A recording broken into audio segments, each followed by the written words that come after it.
Merci Patrick, merci à la mairie de Bagnères de nous avoir accueillis. Il y a eu largement une erreur de casting dans le fait de me faire introduire, parce que moi je suis bourguignon. Et j'ai découvert très tardivement, grâce à cet événement et grâce à Terre et Ciel, Bagnères de Bigorre et toute la beauté de ce lieu et de tout l'environnement économico et écologique autour. Donc vous me pardonnerez si je vais très peu parler des Pyrénées, mais mes collègues après sont beaucoup plus compétents que moi pour en parler. Je voudrais plutôt parler de la terre et des politiques de la terre, c'est-à-dire des guerres qui ont lieu sur l'appropriation des sols. En fait, je voudrais parler avec quelques images prises dans différents projets de recherche de ce qu'on pourrait appeler, non pas le retour à la terre, mais le retour de la terre, compris sous des tas de formes distinctes, à la fois artistiques et scientifiques, et ethnographiques évidemment, puisque c'est l'objet de notre réunion culture et biodiversité. Donc pendant très longtemps, les sciences sociales, la politique, s'est détachée en quelque sorte de la terre, en pensant que c'était derrière elle, et on a saisi les questions de territoire, et même de terroir, et de parc sous un mode conservatoire, comme s'il s'agissait d'empêcher que des catastrophes se fassent, mais des catastrophes qui sont en quelque sorte dans un état un peu de désespoir. Essayons de garder ce qui existe.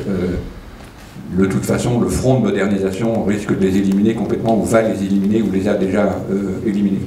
Et ce qui était complètement imprévu au XXe siècle, et qui devient pertinent politiquement au XXIe, c'est le retour de la terre.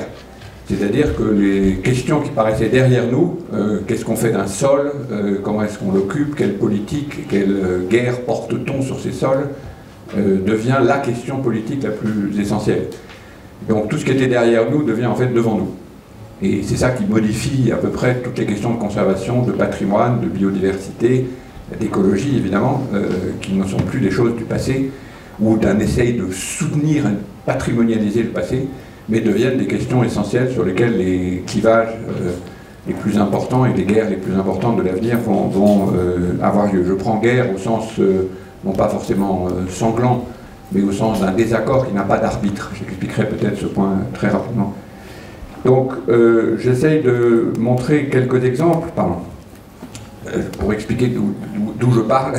Donc moi, je suis professeur à Sciences Po à Paris. Nous avons, avec Valérie qui est ici, Valérie Piet, organisé ce programme Sciences Po, École des arts politiques, qui a l'originalité de répondre sur des sujets politiques par des commandes, par des intermédiaires entre des enquêtes disons de sciences sociales et des œuvres. Et vous en avez vu un exemple hier, c'est-à-dire un retour d'enquête et un retour d'œuvre en quelque sorte, par cette promenade de paysages auquel certains d'entre vous ont participé. Mais aussi, et c'est ça qui nous intéresse beaucoup dans l'école, dans le renouveau des arts politiques, par des œuvres qui sont apparemment sans relation directe avec les sciences sociales, mais qui élaborent un lien entre ces différents types de sensations, de sensibilité, d'esthétique que proposent les arts. Donc hier, pour ceux qui étaient là au concert, vous avez vu un exemple de cette exploration, expérimentale évidemment, mais expérimentale aussi au sens scientifique, de cadrer dans des différentes tonalités musicales, un passé musical et un présent musical avec de l'art contemporain, réutilisant des voix qui sont des voix associées à des répertoires plus anciens. Pourquoi? Parce que précisément ce qui ont passé derrière nous et qu'on utilisait sous des formes parfois archaïsantes, il est maintenant devant nous, et c'est aussi notre avenir. Les sols sur lesquels nous sommes enracinés, qui étaient des thèmes un peu réactionnaires, d'être attaché à un sol, ça devient aussi, disons, l'avenir politique. Si on n'a pas de sol, on voit assez mal comment on peut continuer à exister. Donc cette espèce de réenracinement dans un sol qui est évidemment plus large, parce qu'il est aussi urbain, il est aussi artificiel, il est aussi composite, et il n'est plus évidemment la nature avec un grand N, ou la sauvagerie, wilderness comme disent les Anglais, du passé. C'est un thème que, en gros, beaucoup de scientifiques abordent. Il y en a ici, il y en a parmi nous ici, vous entendrez tout à l'heure Bernadette Lisset, mais c'est aussi un thème que les artistes travaillent beaucoup, et vous en avez eu quelques exemples hier, à la fois dans la promenade et dans le spectacle terrestriel. Donc vous avez l'exemple là, du quartier qui n'est pas c'est pas ironique, c'est une intervention sur un problème qui rend conflictuel des choses qu'on a tendance à harmoniser trop vite.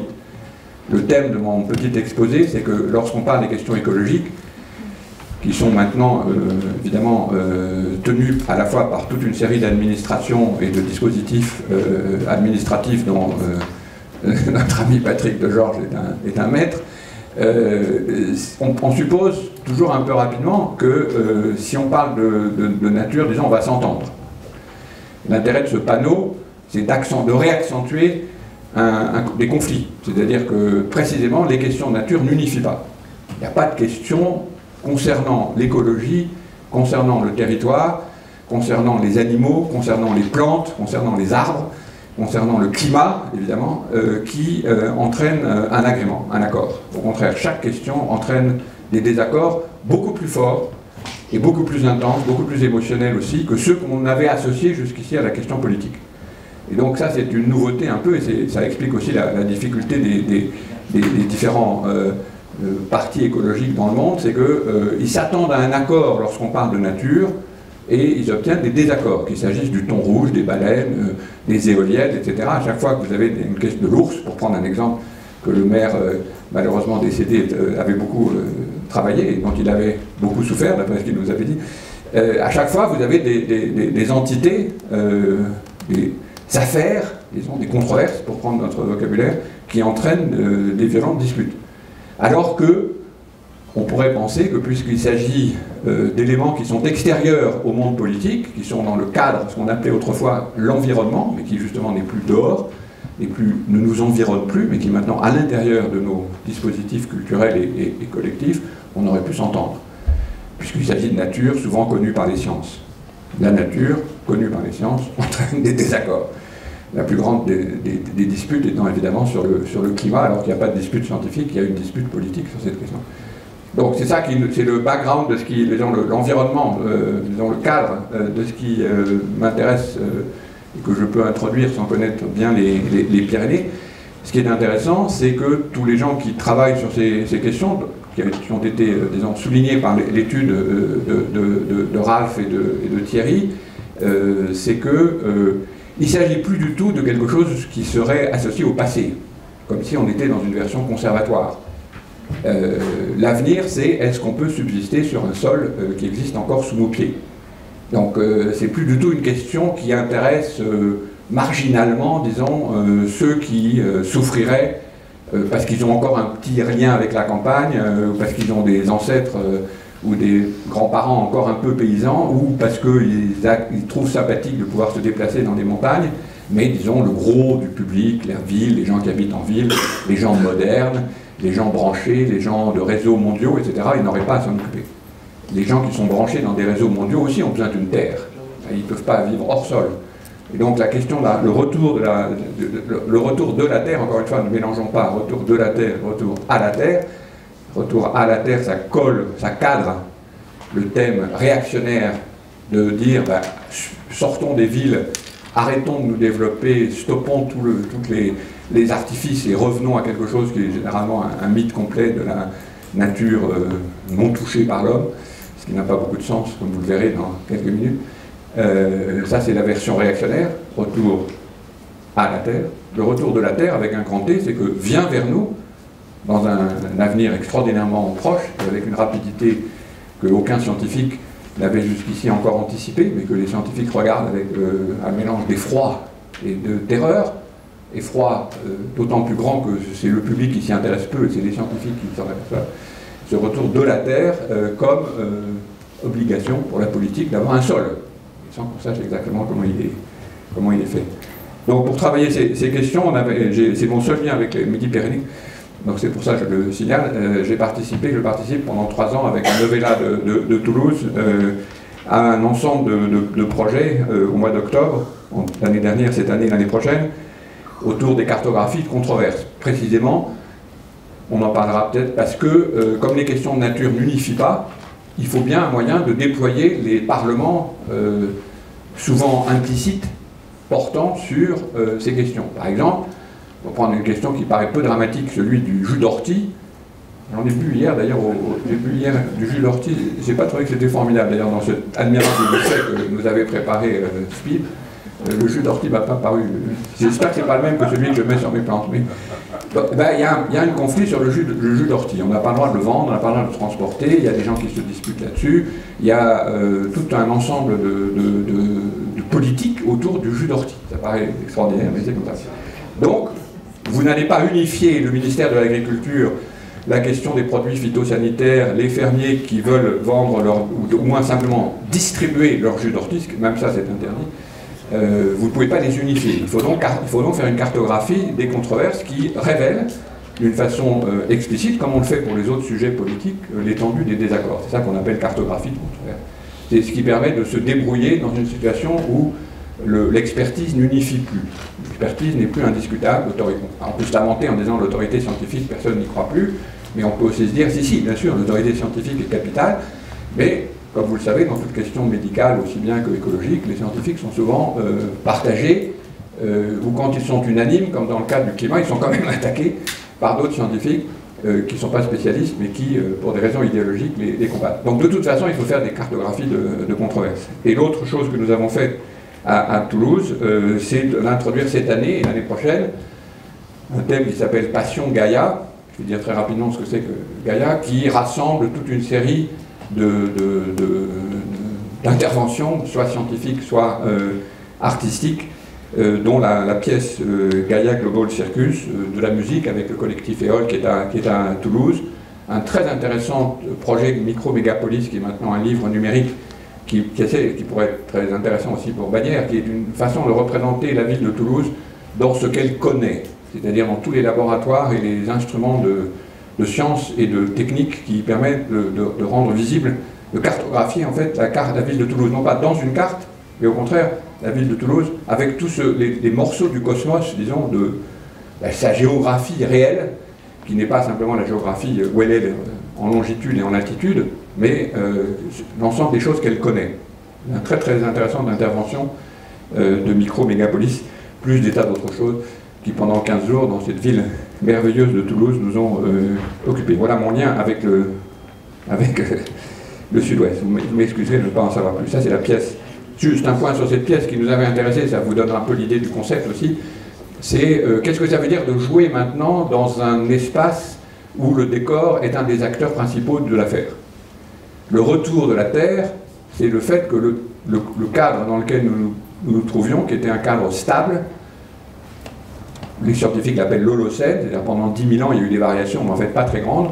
C'est pendant ce temps-là que la civilisation s'est développée, les villes, l'agriculture, etc. Mais c'était relativement calme, on pouvait compter, on pouvait se taper sur la gueule, on pouvait se faire des guerres épouvantables, mais en gros il y avait toujours derrière un cadre naturel à peu près stable. Et ce qui est nouveau, c'est que le cadre, disons, qui a servi de cadre à l'intérieur de nos disputes, est monté sur scène et s'est mis à bouger. Le climat, c'est l'espace à l'intérieur duquel se situaient les humains, et les humains s'aperçoivent que sur scène, il y a maintenant un nouveau personnage qui est le cadre, qui lui bouge. Et donc on a voulu scénariser cette situation dans cette pièce, et vous voyez là le cadre, on ne sait pas comment l'appeler, le canopé, Gaïa, le décor, il change de nom, le parapluie, enfin vous pouvez changer tous les noms, et précisément devient l'acteur principal de la pièce, et les humains se trouvent comme nous en situation d'incertitude sur l'agitation de ces événements. Le monde autour de nous se transforme à une vitesse extraordinaire qui était particulièrement imprévue, et c'est ça qu'il faut scénariser en vous rappelant que d'une façon importante, une grande partie du théâtre dans d'autres périodes s'appelait le théâtre du globe, pour prendre un exemple du théâtre de Shakespeare. La question de la nature dans le théâtre, évidemment, est fondamentale. Et ça, c'est un des points d'histoire du théâtre qui nous intéresse aussi dans cette affaire. Donc, très rapidement, sur quelques points sur ce retour de la Terre. Évidemment, aussitôt, dès qu'on parle de ces questions, il faut accepter qu'on est dans une situation mythologique aussi. C'est-à-dire qu'on, non pas parce qu'il y a un débat scientifique, il n'y a pas de débat scientifique sur les questions du climat. Il y a 98%, je crois, le dernier rapport du GIEC, c'est 98% de certitude que l'action humaine a un rapport avec le climat. Donc il n'y a plus de débat. Mais par contre, il y a quand même une énorme difficulté à vivre dans un monde où il n'y a plus de décor, où le décor est devenu un acteur. Là, on a une vraie difficulté, et c'est pour ça que là, on ne peut pas compter sur les sciences pour nous disons, l'exprimer, mais il faut évidemment accepter la mythologie, en quelque sorte. Et donc, l'un des personnages mythologiques dans notre tradition, en tout cas le plus connu, c'est Cassandre, ce personnage qui dit ne faites pas rentrer le cheval de Troie dans la ville de Troie, parce que les Grecs y sont, et vous savez, si vous avez vu là, si vous connaissez l'histoire, si vous avez entendu les Troyens de Berlioz, qu'elle chante fort bien, et que, évidemment, elle est méprisée, ignorée. Et donc il y a toujours, quand on vous traite de Cassandre, c'est pas forcément mauvais signe. On vous traite de Cassandre, c'est-à-dire qu'on vous met dans une situation où vous êtes en train d'annoncer une catastrophe, et si cette catastrophe était entendue, elle n'aurait pas lieu. Donc c'est le problème que Cassandre introduit toujours. Si les scientifiques du GIEC, qui est le groupe de travail qui assemble les connaissances sur le climat, est entendu, on peut imaginer que la catastrophe dont ils parlent n'aura pas lieu. Mais s'ils sont ignorés, ou si on les nie, on dénie ce qu'ils disent, la catastrophe aura lieu. Donc, être Cassandre, ça introduit tout de suite une situation de tension très dure, qui n'a rien à voir avec le fait qu'on parle de nature et que ça va être harmonieux et qu'on va s'entendre.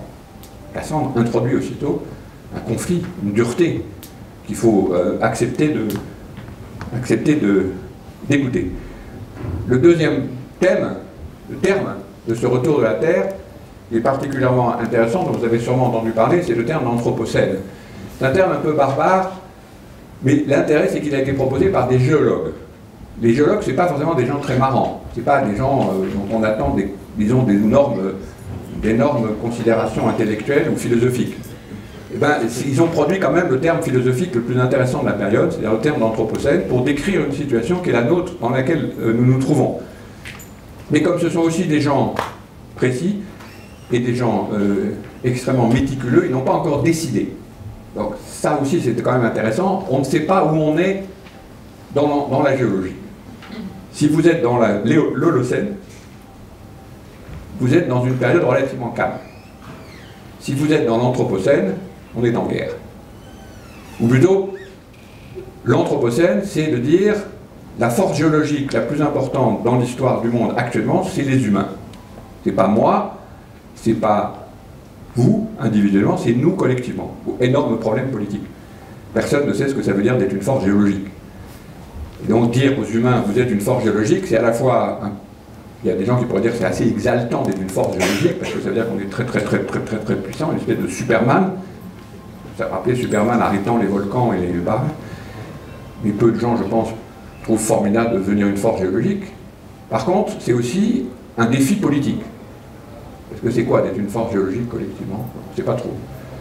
Donc le terme d'anthropocène code pour vous êtes dans cette situation, qui est une situation nouvelle, qui date, alors il y a une dispute sur la date, soit 1945, soit 1780, soit 3000 ans avant Jésus-Christ, il y a une petite dispute sur cette affaire. L'anthropocène de droite est plutôt 3000 ans avant Jésus-Christ, en disant c'est ces foutus Chinois qui ont fait des rizières, ils ont commencé à saloper la Terre.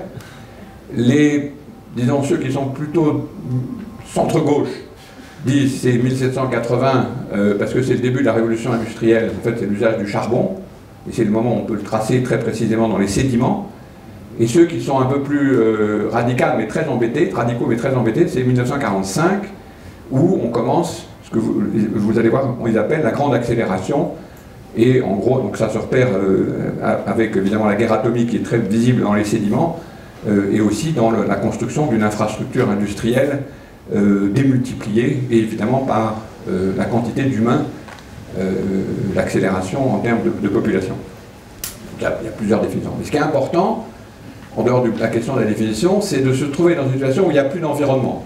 Parce que ça veut dire que dès que vous regardez quelque chose qui est extérieur, une montagne, la tectonique des plaques elle-même, vous voyez en fait des humains à l'œuvre. Si vous regardez l'océan, vous voyez des humains à l'œuvre. Inversement, si vous partez des océans, si vous partez des humains, vous les voyez associés, attachés à une multitude d'éléments qui auraient été autrefois considérés comme partie de la nature et du cadre, indiscutable.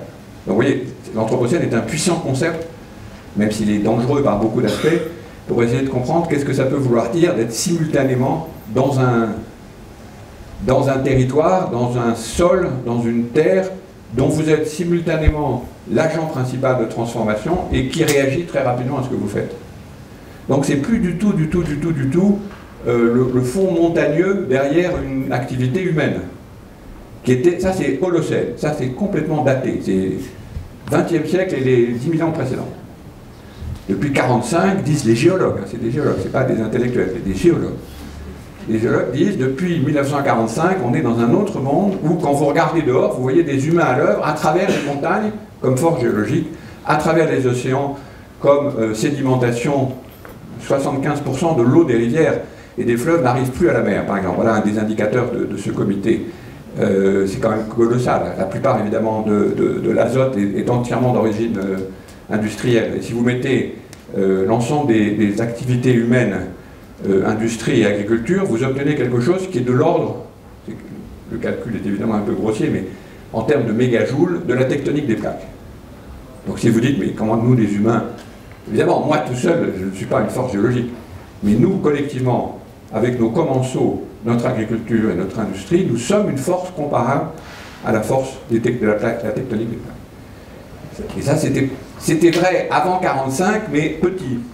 Maintenant, disent ces géologues du comité international de stratigraphie, c'est notre destin. Le retour de la Terre, vous voyez, c'est pas un truc, c'est pas est-ce qu'on va sauver des pâturages, qu'il faut aussi sauver naturellement. C'est en ville aussi, nous sommes devenus des paysans. C'est ça qui est très étonnant. Michel Serres, avec qui j'ai travaillé pendant un temps, se plaignait toujours de la mort des paysans. Ce qui est vrai. Mais ce qui est extraordinaire aussi, c'est qu'en ville, on s'intéresse maintenant beaucoup au climat. Pas au climat local, parce qu'on bouffe des tas de saloperies qui nous tuent, mais ça c'est un détail, mais aussi au climat global. Et si un paysan se définit par le fait qu'il est toujours à l'écoute du climat, les gens en ville sont maintenant redevenus des paysans, peut-être. Je ne sais pas si Thierry serait d'accord avec cet argument, mais... on est en quelque sorte de nouveau sensible à cette situation que l'Anthropocène qualifie parfaitement. Tout ce qui est dehors est dedans, et tout ce qui est dedans est dehors. C'est un ruban de Mébius, si vous voyez le mouvement du ruban de Mébius. Vous commencez avec des humains, vous arrivez sur des poissons, de la tectonique des plaques, des Pyrénées, des montagnes, etc. Puis ensuite vous... Ah, tiens, on revient sur des humains, etc. Donc il y a une espèce de situation qui est tout à fait nouvelle.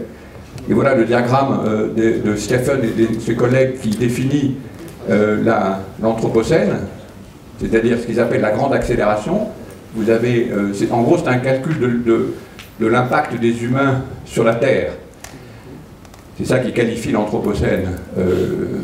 Donc évidemment, les calculs sont très grossiers. Ce qui nous intéresse, c'est l'image générale. L'anglais utilise le mot footprint, c'est-à-dire la trace des humains sur le... Et ça, c'est les trois nombres de brevets, GOP, GDP et population. Ça, c'est en 1800. Vous voyez, c'est très peu. Ça, c'est 1950. Donc ça, c'est moi, je suis né là, à peu près, 1950. La trace, le footprint des humains en 1950 est négligeable. Et ça, c'est maintenant la footprint de maintenant. C'est ça qu'ils appellent la grande accélération. C'est là où on change de monde. Ceux qui disent qu'il faut commencer l'Anthropocène en 1945, et c'est ça leur argument. C'est que jusque-là, oui, bien sûr, les humains se repèrent, on voit des sédiments qui sont modifiés, on voit évidemment l'usage du charbon, on voit la modification du méthane, etc. Mais c'est encore faible, extraordinairement faible par rapport à la situation de 2011. Là, on est dans une situation où on ne peut plus coder, si on est géologue, un sédiment sans y voir des humains. On ne peut plus analyser une rivière sans y voir des humains. On ne peut plus analyser un gaz de l'atmosphère sans y voir des humains. On ne peut plus pêcher des poissons ou mesurer à différentes profondeurs ce qui se passe dans les courants sans tenir en compte de l'activité des humains. Et ça, c'est nouveau. Et ça, c'est la disparition de l'environnement comme élément extérieur au monde. Donc c'est ça l'argument de... Donc, il y a des Cassandres, et rappelez-vous, Cassandre, c'est un terme politique et mythologique qui avive le conflit autour de ces questions d'écologie. Juste un exemple, il y a des Cassandres qui essayent d'expliquer notre situation dans l'Anthropocène avec des schémas de ce genre. il est déjà, il a quelques années, ce schéma, puisqu'il date juste d'avant la réunion de Copenhague. Donc c'est aussi ça qui tend la situation politique. À partir du moment où on vit dans l'Anthropocène, en face d'un environnement qui n'est plus dehors, mais qui est un des éléments qui réagit beaucoup plus vite qu'on ne le croyait à ce que nous faisons, l'ensemble de l'environnement rentre dans la politique. Et évidemment, la politique ne sait pas quoi faire de cet élément. Donc la solution actuelle, c'est consiste à dire ignorons-le doucement. Enfin, pardon pour le ministère de l'Environnement représenté ici, mais disons en gros, c'est ce que j'appelle le climato-quiétisme. Le quiétisme, c'était une assez belle théorie spirituelle et théologique, considérant que, contre les jansénistes, Dieu va nous sauver, sans faire qu'on fasse d'excentricité, sans nous taper dessus avec des tas de macérations douloureuses et des diètes affreuses, etc. Et il y a un climato-quiétisme. Non, ça va s'arranger. Regardez, d'ailleurs, il fait beau aujourd'hui. Le climat de Bagnères de Bigorre est magnifique en octobre. Ça va, les choses vont s'arranger. Ça va passer. C'est un peu délicat maintenant, mais on va trouver une solution, on va s'en sortir. C'est la version climato-quiétiste. Clive Hamilton n'est pas un climato-quiétiste. C'est un Cassandre. Et donc, c'est représenté par cette courbe qui représente, en fait, à différentes étapes du temps, les efforts qu'il faudrait faire si on faisait quelque chose. Et le coût de ce qu'il faudrait faire si on retarde nos décisions successivement. Et donc, évidemment, plus on retarde, plus les exigences sont fortes, moins elles sont vraisemblables. Je montre ce diagramme parce que, comme vous le savez peut-être, Paris, en décembre 2015, va tenir la conférence climat qui est en gros, je ne sais pas quelle est l'évaluation que fait Patrick, mais un peu la conférence de la dernière chance. C'est-à-dire si on ne passe pas, si à 2015 on continue à ne rien faire, on est dans une situation où probablement, les chiffres varient, mais on passe à des mondes à 4 degrés, 6 degrés, c'est-à-dire des mondes qui n'ont pas existé depuis des dizaines de millions d'années, pour lesquels on n'a aucune espèce d'idée à quoi ils ressemblent. Donc, et déjà on a raté 2 degrés. Et 2 degrés, c'est déjà colossal pour les scientifiques. Donc, les courbes, si vous voyez, si on ne faisait rien et qu'on attendait 2020, les efforts qu'il faudrait faire de limitation sont des efforts pour lesquels il n'existe pas de politique compréhensible. Ça veut dire un état de pénurie équivalent au pire moment de la Deuxième Guerre mondiale. C'est-à-dire une espèce d'affaissement complet de nos capacités de production saisies très rapidement, à moins qu'on trouve des solutions politiques et techniques nouvelles, évidemment. Donc c'est ça. Les questions de patrimoine, les questions de conservation, les questions d'environnement, les questions d'écologie sont les questions politiques du futur. Ça n'a rien à voir avec les questions de décor ou de récréation, même si c'est très important. Ce sont les questions politiques. Existe-t-il une Terre où des humains peuvent avoir une civilisation en fonctionnement dans l'avenir? Non pas, et quand je dis ça, j'utilise un genre Cassandre, qu'il faut prendre comme une position dangereuse, pas objectivement exacte. Cassandre, il n'y a pas moyen de savoir si Cassandre est objectivement raison. Si c'était possible, il suffirait de vérifier que il aurait suffi pendant la guerre de Troie de faire un rayon X, passer au rayon X le cheval de Troie, on aurait vu les soldats dedans et on aurait dit, ben, on ne le rend pas. Si c'était objectif, Cassandre, s'il y avait une solution objective à la question de Cassandre, on n'aurait pas de problème. Le problème, il y a pas. Ce sont des propos politiques, non pas au sens politicien, mais politiques au sens qui construisent des futurs possibles contre d'autres futurs. Et donc c'est là où la question écologique est toujours menacée de banalisation, d'euphémisation, parce qu'on dit comme il s'agit de nature, de petits oiseaux, de poissons, de pâturage, de loups, de moutons. Ah, l'ours, non, l'ours et loup. L'ours et le mouton, on sait que c'est les aigles, les ours. C'est ça qui est intéressant. L'ours et le loup, on sait qu'on ne peut pas s'entendre. Donc ça c'est bien. Ah, là, ça retend la situation. Mais si on enlève les animaux un peu carnassiers, les gros mammifères carnassiers, on pense qu'on peut s'entendre sur les questions écologiques. On ne peut pas s'entendre. Parce que c'est des questions de mondes différents. C'est des questions de sol, c'est des guerres de sol, c'est des guerres d'appropriation des sols. C'est ça le message qu'envoie ce genre de courbe. Si vous regardez ce genre de courbe, ça ne va pas être sympa. La conférence climat 2015 ne peut pas être sympa. C'est une conférence de tension extrême du politique autour de le moment où la porte étroite qu'on n'a pris ni en 2009, ni en 2010, ni en 2011, ni en 2012, ni en 2013, ni en 2014, peut se faire. Il y a une responsabilité française, dont je suppose que le ministère est... Je suppose que j'ai fini mon temps de parole. Pas du tout, allez-y. Non, pas de souci, aucun souci. Tu me donnes combien de minutes encore? Comme on a en fait un intervenant qui ne va pas intervenir, dans la deuxième partie de la matinée, tu as 15 minutes sans problème. Mais vous en avez peut-être assez de m'entendre faire Cassandre aussi. Il vaut mieux entendre Terre et Ciel que... Je continue? Oui. Donc le problème qu'on a, c'est qu'on se trouve dans une situation qui... c'est ça qui complique considérablement la question et qui l'attend. Ce sont des propos, des informations qu'on lit constamment dans le journal qui ont un caractère hybride. Si vous lisez dans le journal, ça c'est en mai de cette année, le taux de CO2 dans l'air au plus haut depuis plus de 2,5 millions d'années, qu'est-ce qu'on fait de nouvelles comme ça? C'est une nouvelle d'autant plus étrange qu'elle est accompagnée d'un diagramme qui fait remonter notre histoire de 800 000 ans et qui nous situe ici, premier fossile d'Homo sapiens. On apprend une nouvelle qui décrit évidemment une situation historique qu'on pourrait prendre pour de l'information simple, et c'est aussi de l'information, c'est une belle... ça dépend d'un travail qui a été fait pendant 50 ans à Hawaï, dans un seul endroit où on mesure chaque jour la quantité de CO2 par un grand scientifique qui s'appelle Keeling, qui a maintenu son observatoire pendant des années contre vents et marées et contre l'opinion de tous les autres scientifiques, d'ailleurs, en disant que c'est absolument indispensable de monitorer pendant très très longtemps cette question. Et donc c'est une information qui est en même temps une alerte.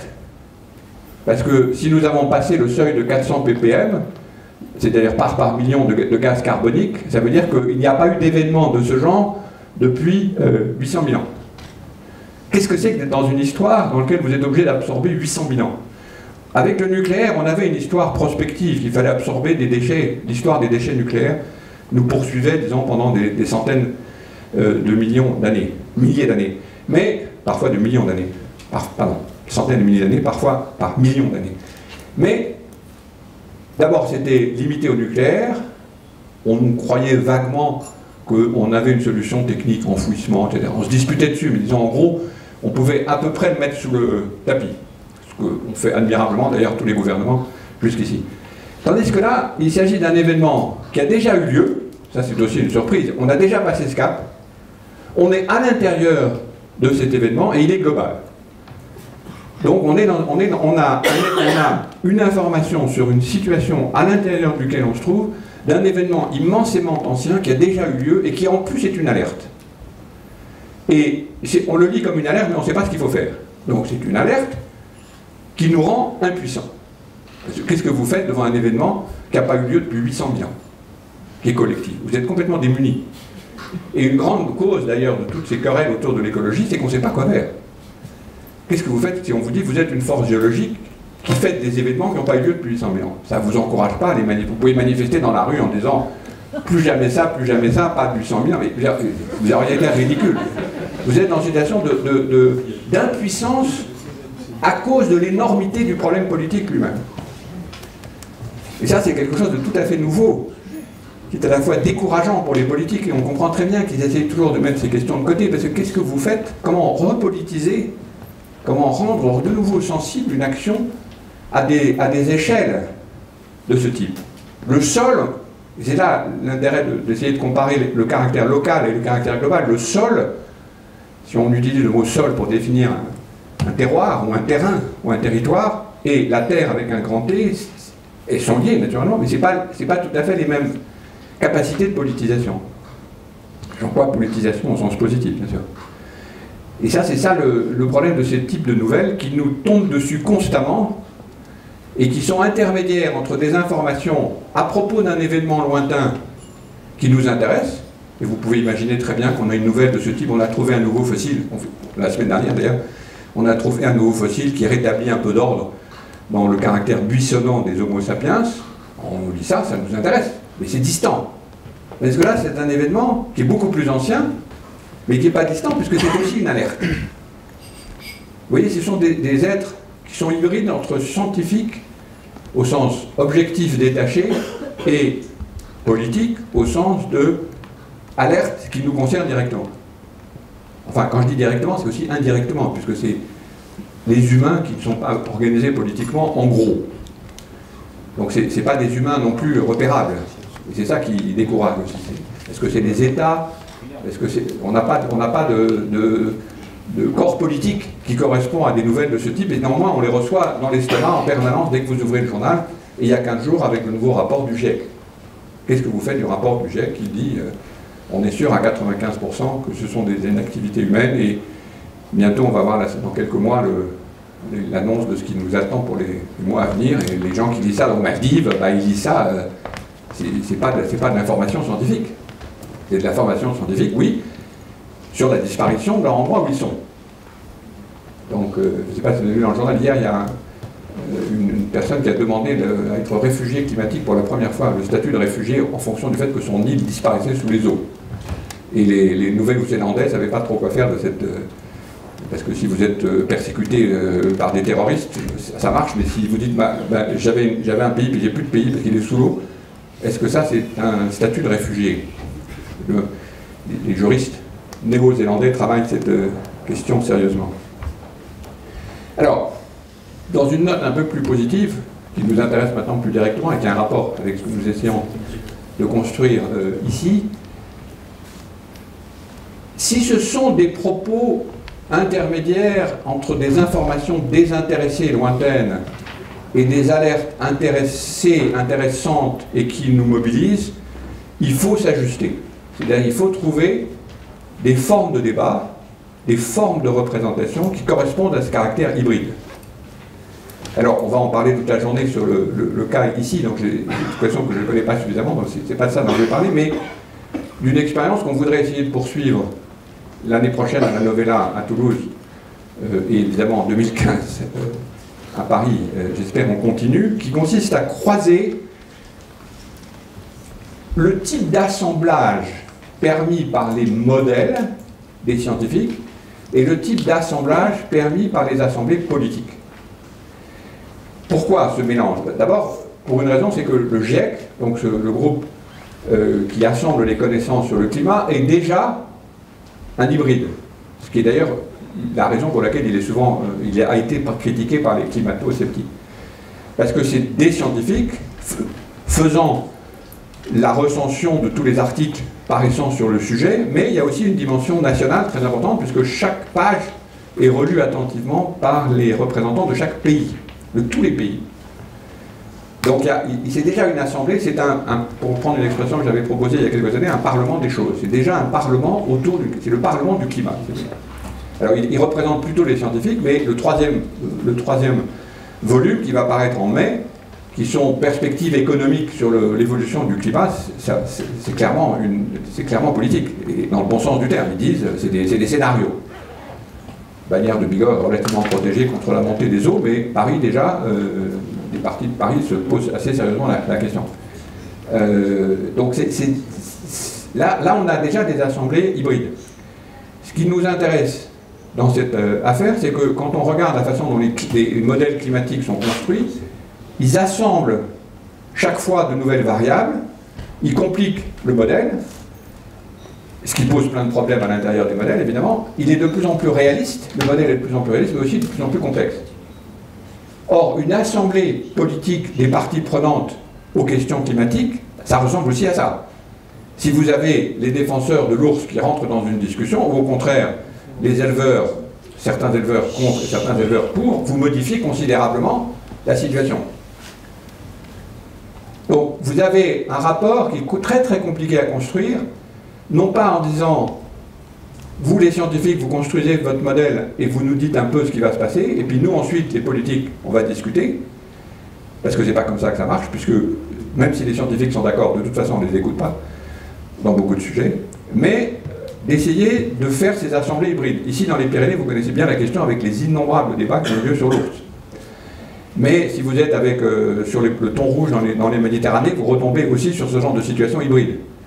Entre ceux qui font des statistiques et qu'on accuse d'être juste des statisticiens de Bruxelles, alors que nous, on est des pêcheurs de base et on sait qu'il y a encore beaucoup de thon rouge, c'est pas très facile de se parler. Ça ne veut pas dire que si on s'unit, on va trouver un moyen de s'entendre, parce que, encore une fois, ce sont des sujets de construction de monde sur lesquels les conflits sont extrêmement vifs, mais on peut commencer à construire une représentation commune des conflits.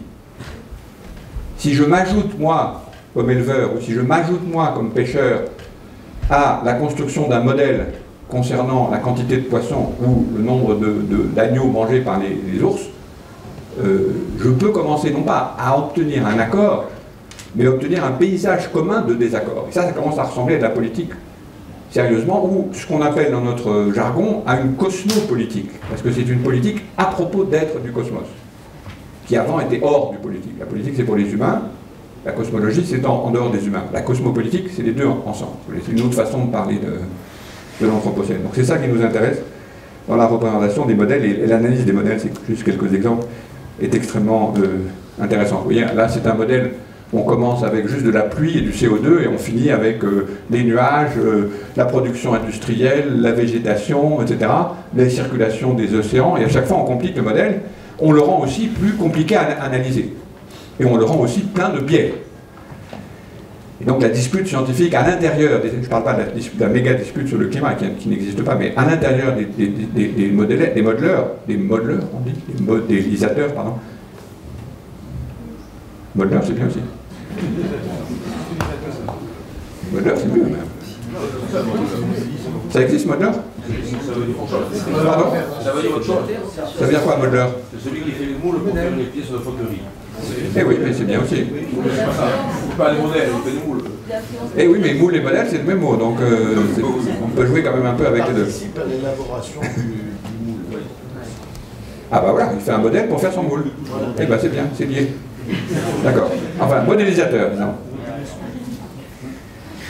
Donc voilà, je vais finir maintenant juste sur quelques exemples maintenant qui nous intéressent dans un autre sens. C'est cette question-là de lier les représentations dites scientifiques et les représentations dites politiques est aussi ancien que la géographie en fait. Ici c'est un très bel exemple d'une construction d'un modèle qui a existé au milieu de Londres pendant plusieurs dizaines d'années au XIXe siècle, une espèce de sphère géante. Alors évidemment c'est une géographie 19e siècle, c'est-à-dire l'ensemble du monde découvert est stable. Faire un modèle maintenant du monde de Gaïa, Gaïa c'est le terme proposé par James Lovelock pour décrire toute la situation, donc je vous parle ici d'une Terre qui réagit à nos actions, ça demanderait un modèle et une représentation géographique qui serait beaucoup plus compliquée, bien sûr. Ça c'est un autre... C'est juste pour vous donner une idée que ce n'est pas une question nouvelle que nous posons. La question de la représentation par les géographes de la Terre à l'intérieur duquel nous nous situons est aussi vieille que la géographie elle-même et a déjà demandé à des artistes et à des... j'ai fini sur un autre exemple parce qu'il est connu je pense de beaucoup d'entre vous qui est le film Mélancolia de Lars von Trier, un film entièrement sur cette question de l'arrivée d'une menace et de savoir comment on l'interprète. De nouveau ça passionne les artistes, ici c'est un très grand scénariste avec cette menace qui est mesurée par un instrument scientifique extrêmement simple pour savoir si la planète qui va venir impacter sur la Terre se rapproche ou s'éloigne. Et pendant tout le film, on a cette incertitude sur qu'est-ce qui va se passer avec la Terre sur laquelle on est, pour ne pas vous mettre dans une situation de suspense intolérable. À la fin du film, la Terre est détruite. Voilà, beaucoup d'œuvres. Beaucoup d'autres œuvres. Ici, c'est un artiste très intéressant qui s'appelle Saraceno, qui était à Toulouse d'ailleurs la semaine dernière, justement avec nous sur ces questions, qui a inventé une œuvre pour rendre sensible le caractère médié du monde dans lequel on se trouve dans la situation anthropocène. C'est-à-dire que là, vous avez des gens qui sont sur ils se déplacent au-dessus des autres sur une couche de plastique, sur 3 couches de plastique successives, et ils perdent la capacité de bouger facilement. Ils sont obligés de rouler ou de se déplacer ou de ramper sur ces différents espaces qui sont en surpression. Ici, on est en surpression. C'est-à-dire que si on ouvre la porte là, tous les gens se descendent un tout petit peu, ils perdent de la pression. Donc on a une sensation climatique d'une puissance extraordinaire et qui est extraordinairement... je dis ça puisque nous avons le COAL ici, c'est intéressant de voir les œuvres qui font ce boulot de rendre sensible une nouvelle situation climatique. Je rêve de ramener cette œuvre à Toulouse dans un des grands hangars d'une des grandes sociétés aérospatiales. Je suis sûr qu'il pourrait la refaire.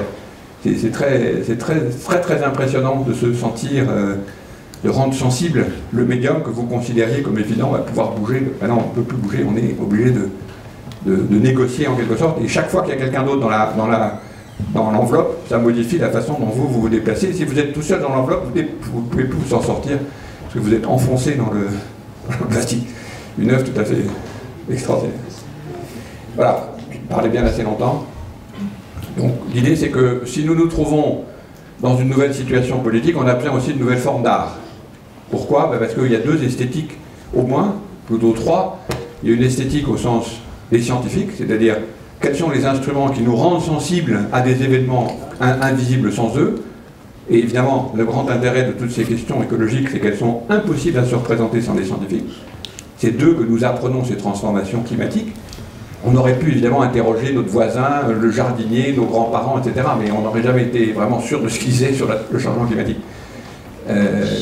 On les aurait traités d'événements subjectifs. Donc, l'esthétique des sciences, rendre sensible à des phénomènes invisibles, tout cela.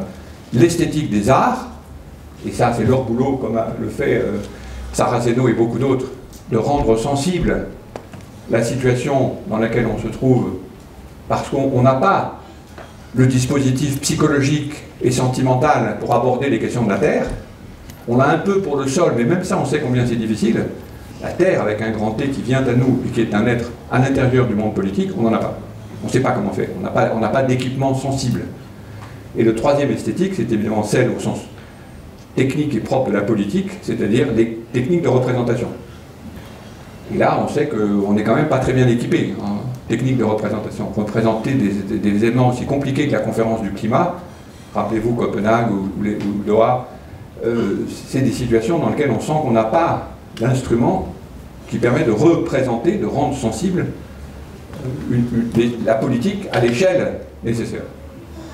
Donc ce qui est évidemment intéressant, c'est un cadre un peu vaste, mais c'est intéressant d'avoir en tête cette triple esthétique, esthétique des arts, esthétique des sciences, et c'est bien une esthétique au sens propre, c'est-à-dire c'est ce qui rend sensible, et une esthétique politique. Je vous remercie.